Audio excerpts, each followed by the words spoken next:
Alright, hey, what's up? So, here, the League of Critics, I put out a little post saying that I was going to do fan reviews if asked. And well, as one of my friends would say, you shouldn't have asked me that if you didn't want me to take you up on it. So, he took me up on it. So, this review goes out to Jack Woody. Thank you, sir, and I would like to say, I'm not quite sure what you made me listen to, but I'm going to try and figure it out right now with this review. Alright, the first fan service review is Voltaire's Riding a Black Unicorn. Alright, so we're going to try to do this because he's a weird guy. So here we go, a little history on Voltaire. Voltaire's music has strong roots and connections to European folk, as well as some of the goth scene. A lot of people say that it's hard to classify because he uses elements of classical music, jazz, folk, and even goth tones that could relate to The Cure. He was a huge fan of the steampunk and even joins things like the Steampunk World Fair. A lot of his music has been described as emo, but I would say it's more classical goth. He likes to reminisce in sort of the classical sense of songwriting. Like, if you could picture him back in the days of the medieval times, I would like to think he would be the guy on Game of Thrones singing songs for the king. He's probably the one that would get killed, though, because he's just so weird. You know, you can't win all of those. Alright, so Voltaire actually had a first band. He played in high school with a band called First Degree. At this age, he was a fan of Duran Duran, like I said, and The Cure. And he worked on things in the goth scene until later when he put out his first album, The Devil's Bris, followed by the second one, Almost Human. And the song that I actually knew by them but didn't know was the one song he had that was a hit, major hit, was Brains, a song written for the Cartoon Network show, The Adventures of Billy and Mandy.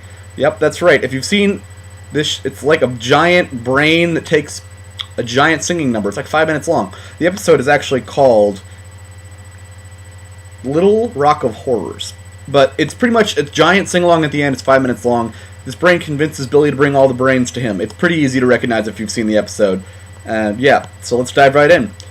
This is my review of Riding a Black Unicorn. It starts off with the title track, Riding a Black Unicorn. It opens with this sort of, think of an orchestra, a grand overture of things, talking about just all things strange and mysterious and weird as he rides a black unicorn down an erupting volcano.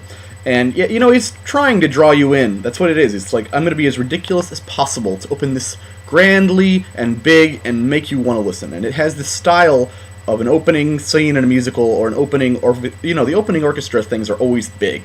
That's what it is. It's big, it's weird because he's weird, and that's what it goes. Think Flight of the Conchords with Weird Al if you throw a little medieval in there. You know. The next song, called Innocent, is a classical European folk song about being innocent no matter what, and it's always everyone else's fault. That's pretty much it. No matter what you did, it's their fault. Don't blame you, it's their fault. The next one is called The Mechanical Girl. It's a classic kind of like bard-style European folk song. Picture like a lute, people playing on a lute, and that's all it is, you know. So, after that, it's this song about a kingdom. It's a song about a kingdom. So, pretty much in the story, the king has his wife rode away from him, and it's this terrible story about how he's sad and he's trying to find happiness in this world. And it's another story at the same time about a father who loses his daughter, and he builds a mechanical girl because he's the smartest man in the land, and she's super powerful and she's robotic. Well, pretty much, the king takes this daughter in, and the daughter, being mechanical, it's this story that leads up perfectly normally, and all of a sudden she transforms into a giant robot in the kingdom when she gets taken, and, you know, she kills everyone, pretty much, because he was a super smart man, and he made her with rockets and flamethrowers, and she turns 7 times her size, and she kills everyone. And it's this classical bard style, like, you got a lute, you're gonna play outside, like the guys in Game of Thrones, or like, if you would just picture that, the classic guy in the Shakespearean outfit playing the lute, the lyre, I guess it is, that's what you get.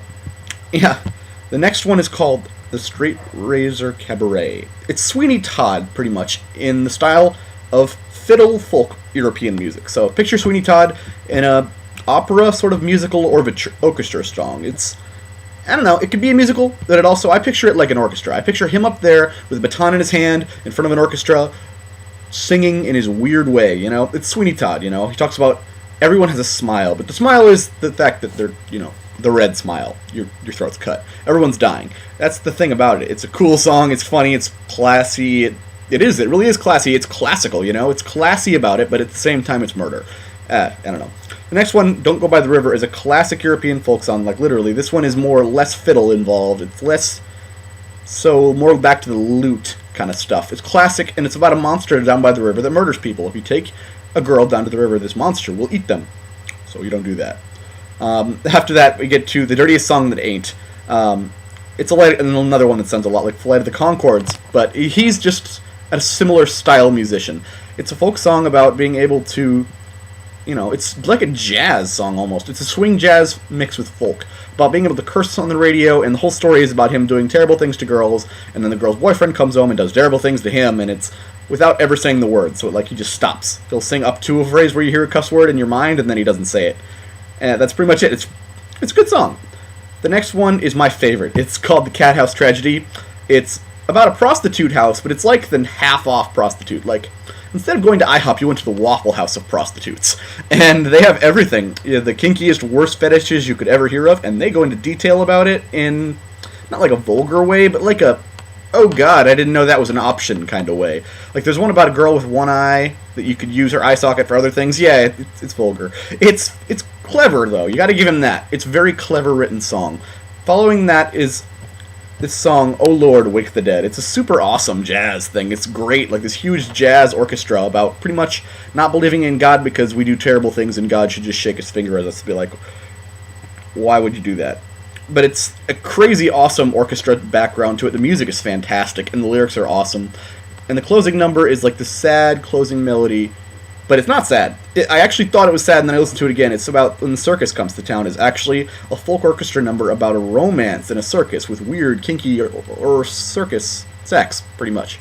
That's what it is. So, kinky circus sex. Gotta say, though, I actually enjoyed this album. It was way different than everything I listened to in the past month, and you gotta give something that's fun. It's credit to what is different, and I like different. So, yeah, I like this album, actually. I would definitely give it a good review. I think 4 stars. I would recommend Oh Lord, Wake the Dead, Cat House Tragedy, and pretty much most of them. The Straight River Cabaret is another really good one. So, check it out. Voltaire is weird. He's got classical background. He's slightly gothic. He sings about everything in a very Weird Al sort of way. Alright, thanks for listening. We got another one coming up in just a bit. This has been our Little League of Critics music review. Fan Service 1. Thanks, Jack.